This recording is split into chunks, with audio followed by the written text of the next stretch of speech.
मान लो तुम स्कूल या कॉलेज जा रहे हो, लेकिन चार छपरी लोग आपको एक सुनसान गली में घेर लेते हैं। तो क्या आपके पास इतना दम है कि आप वहां से सही सलामत अपने घर पहुंच सको? ज्यादातर लोग वहां फ्रीज हो जाते हैं, लेकिन एक ट्रू अल्फा वहां से लड़कर नहीं बल्कि दिमाग और डेडली एक्सक्यूशन से निकलता है। आज की इस मास्टर क्लास में मैं आपको फिजिकली और मेंटली इतना डेडली बनाने वाला हूँ कि कोई आप पर हाथ उठाने से पहले 100 बार सोचेगा। हम बात करेंगे आई कॉन्टेक्ट से लेकर थ्रोट कंप्रेशन तक की। वीडियो के एंड तक आप वो इंसान नहीं रहोगे जो आप अभी हो। आज मैं आपका ये सॉफ्ट नेचर खत्म करने वाला हूँ। मैं आपको ऐसे 4 चैप्टर्स में डिवाइड करके वो मैनुअल दूंगा जो आपको एक अनस्टॉपेबल फोर्स बना देगा। स्पेशली चैप्टर 2 के वो हैंड टैक्टिक्स जो 2 सेकेंड में किसी को भी घुटनों पर ला देंगे। इसलिए हमने इस वीडियो को पूरे 4 चैप्टर्स में डिवाइड किया है। चैप्टर 1 में हम कवर करेंगे द अल्फा प्रेजेंस या प्री फाइट डोमिनेंस। आप सीखोगे कि कैसे अपनी नजरों, अपने खड़े होने के तरीके और अपनी आवाज से सामने वाले के दिमाग में डर पैदा कर सकते हो, जिससे सामने वाला अटैक करने से पहले 10 बार सोचेगा। दूसरे और तीसरे चैप्टर्स में तुम सीखोगे कि कैसे सिर्फ अपने हाथ और पैरों का यूज करके ओपोनेंट को डोमिनेट नहीं बल्कि घुटनों पर गिरा सकते हो। और 4th चैप्टर में तुम जानोगे अगर सामने 3 या 4 लोग या पूरा ग्रुप हो तो कैसे पैनिक किए बिना कैसे स्मार्ट पोजीशनिंग और अवेयरनेस के साथ खुद को सेफ रखें। अगर तुम तैयार हो अपने अंदर के जानवर को जगाने के लिए तो कमेंट में लिखो yes I am ready.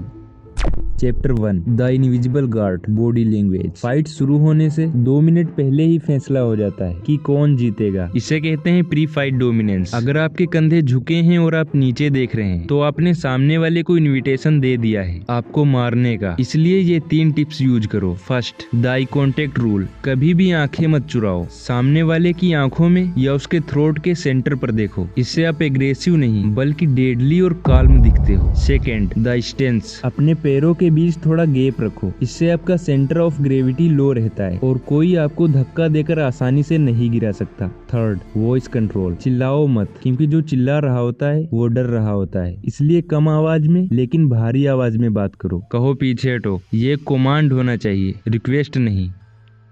Chapter 2 deadly hand tactics. अब आते हैं टेक्निकल पार्ट पर। अगर सामने वाला फिजिकल हो जाए तो आपके हाथ आपके सबसे बड़े वेपन है। फर्स्ट, द फ्लिकर आई जैब। ये मूव्स उन लोगों के लिए हैं जो बहुत करीब आकर बदमाशी दिखाते हैं। आपको पंच नहीं मारना, बस अपनी उंगलियों को एक झटके से उनकी आंखों की तरफ ले जाना है। इंसान की नेचुरल इंस्टिंक्ट है कि आंख के पास कुछ आते ही वो पीछे हट जाता है। ये आपको 2 से 3 सेकेंड का विंडो देगा मूव करने के लिए। Second, the palm heel strike. Punch मारने से अक्सर आपके अपने न्यूकल्स टूट सकते हैं। इसके बजाय अपने पाल्म के निचले हिस्से से उसकी चिन या नोज पर नीचे से ऊपर की तरफ स्ट्राइक करो। ये मूव सीधा दिमाग को हिला देगा। Third, the brutal elbow. अगर किसी ने आपको पकड़ लिया है तो पंचेस काम नहीं आएंगे, वहाँ काम आएगी आपकी एल्बो। एल्बो शरीर की सबसे सख्त हड्डी होती है। इसे सामने वाले के जॉलाइन या कनपटी पर हिट करो। एक सही एल्बो स्ट्राइक किसी को भी बेहोश करने के लिए काफी है। Fourth, throat compression. ये मूव तभी यूज करें जब ज्यादा खतरा हो। हाथ को वी शेप में बनाकर सीधा उसके गले पर स्ट्राइक करें। इससे उसका ऑक्सीजन फ्लो ब्लॉक होगा और वो तुरंत नीचे बैठ जाएगा।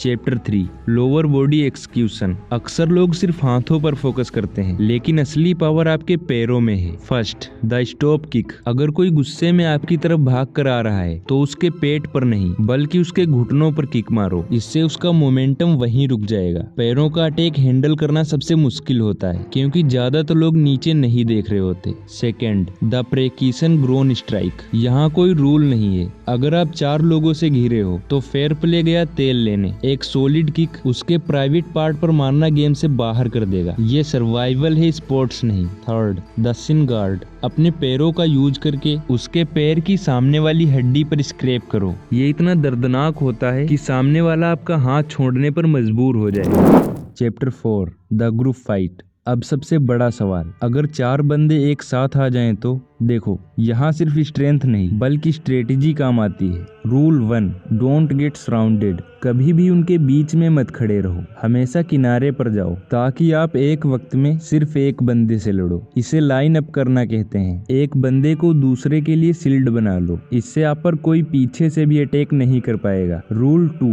The alpha target. उनके ग्रुप में जो सबसे ज्यादा बोल रहा है या जो लीडर बन रहा है, पहला सबसे तगड़ा अटैक उस पर करो। अगर लीडर गिर गया तो बाकी 3 का कॉन्फिडेंस 50% गिर जाएगा। Rule 3, use the environment. अगर वहाँ धूल या मिट्टी है या कोई चेयर है तो उसका यूज करो। दीवार का सहारा लो ताकि कोई पीछे से अटैक ना कर सके। बट सबसे बेस्ट ऑप्शन, अगर लगता है कि बात हाथ से निकल गई है तो मिट्टी उठाओ और आंखों में फेंको, क्योंकि अकेले पूरे ग्रुप से लड़ना तुम्हारी बेवकूफ़ी होगी। क्योंकि आप किसी मूवी के हीरो तो हैं नहीं जो अकेले 4-5 लोगों को मार गिराएंगे। भागना कोई कायरता नहीं है, बल्कि एक स्मार्ट टैक्टिकल रिट्रीट है। एक जिंदा वॉरियर हमेशा मरे हुए हीरो से बेहतर होता है। दोस्तों, ये मूव्स तभी काम आएंगे जब आपके अंदर वो फायर होगी। अपने टेस्टोस्टेरोन लेवल पर काम करो, जिम जाओ और रोजाना शैडो बॉक्सिंग की प्रैक्टिस करो। जब आप फिजिकली स्ट्रांग होते हो तो आपके चेहरे पर एक अलग ही कॉन्फिडेंस दिखता है जो बुलीज को दूर रखता है। याद रखना, ये स्किल्स किसी को परेशान करने के लिए नहीं है, बल्कि खुद को और कमजोरों को बचाने के लिए है। तो ब्रो, इतनी बॉडी तो जरूर बना लो कि कोई आपसे पंगा लेने से पहले 10 बार सोचे। नेक्स्ट वीडियो किस टॉपिक पर चाहिए? सिग्मा बॉडी लैंग्वेज जिससे तुम बिना बोले पावरफुल दिखो, या हाउ टू बूस्ट टेस्टोस्टेरोन, या अदर? कमेंट में जरूर बताना। और मन करे तो वीडियो पर एक लाइक भी कर देना और चैनल को सब्सक्राइब करके बेल नोटिफिकेशन को ऑन पर सिलेक्ट कर लेना ताकि आप आने वाली वीडियोस मिस ना कर सको। मिलते हैं नेक्स्ट वीडियो में। Thank you so much for watching.